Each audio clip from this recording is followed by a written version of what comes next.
Hello everyone. In this tutorial, I'll show you how to view active network connections using TCPView on Windows.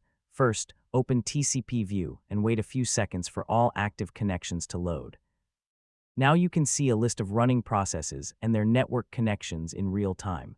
Select any process, such as Chrome, to view its connection details. Here you can check the process name, protocol, state, local address, and remote address. The local address is your computer's IP address, while the remote address is the server or device the application is connected to. To update the list, click the refresh button or press F5. TCPView will instantly display the latest active network connections. This is a quick and easy way to monitor network activity and troubleshoot connection issues on your Windows PC. That's it for this guide. Thanks for watching, and don't forget to like, share, and subscribe for more Windows tutorials.